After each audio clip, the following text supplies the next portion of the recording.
Hello students of class 9th. This is the chapter number 3, lecture number 1. So let's begin the chapter, that is atoms and molecules. First of all, we should know the history of atoms, that is what is the story of atoms, how it is discovered, who discovered them, and all about them we will discuss. First of all, an Indian philosopher, that is Maharshi Kanad, came with an idea that matter, if divided, so on dividing, we will be getting the smaller and smaller particles.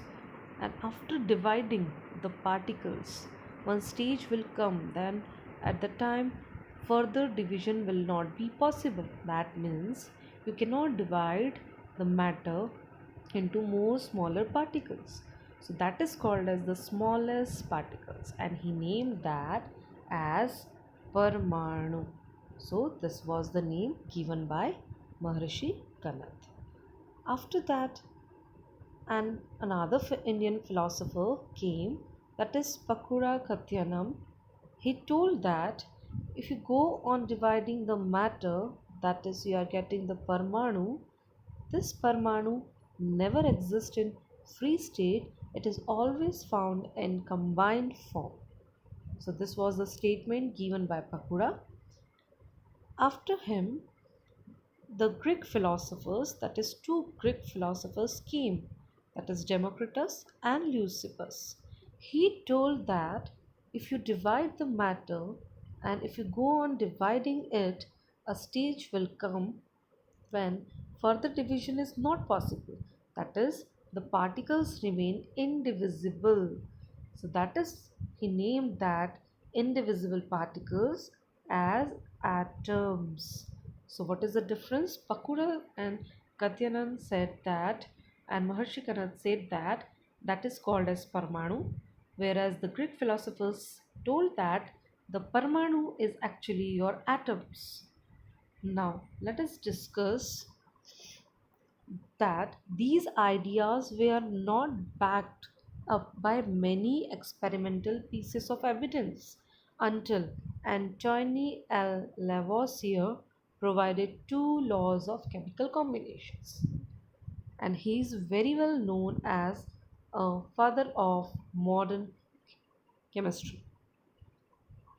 He provided two laws. What are the two laws he gave? First law was given as law of chemical combination, and the second he gave, that is the law of constant proportions. So let us discuss one by one. First is laws of chemical combination.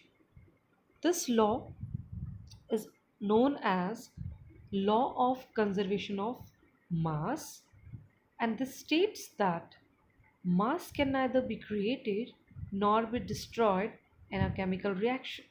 That means if you do any chemical reaction or the surrounding any chemical reaction is happening, the mass remain constant. That is, nothing will be lost in this world. It will be remained intact.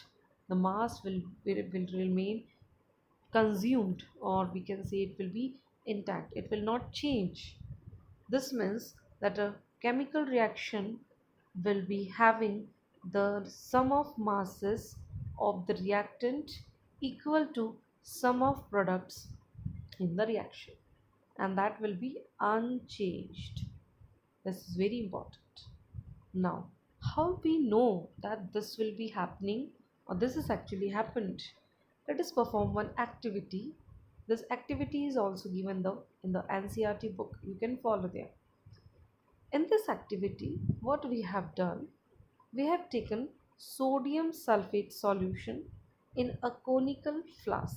So in this picture, you can see that the sodium sulfate is taken in the conical flask, and some barium chloride is added in an ignition tube. So small ignition tube here you can see.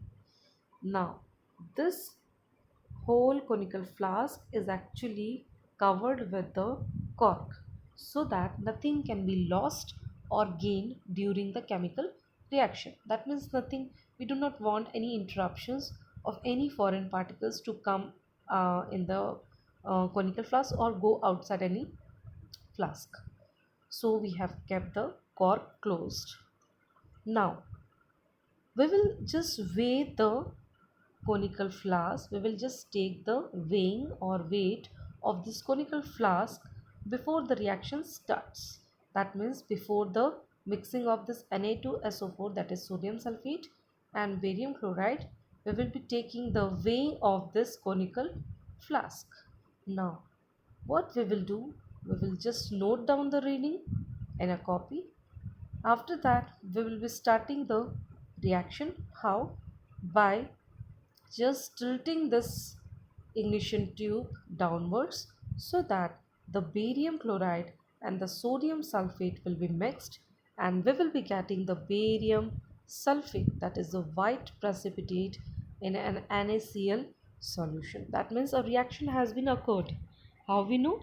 Because before the reaction the solution was simple, normal, clean, crystal clear.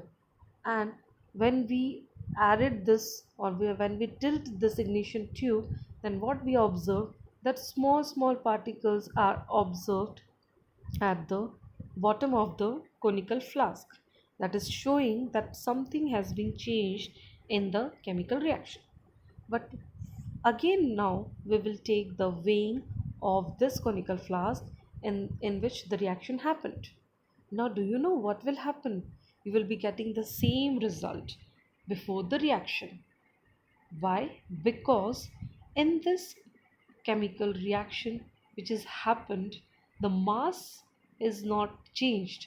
Whatever the mass was there of reactant before the reaction is same as the mass of the product which is you are getting after the reaction.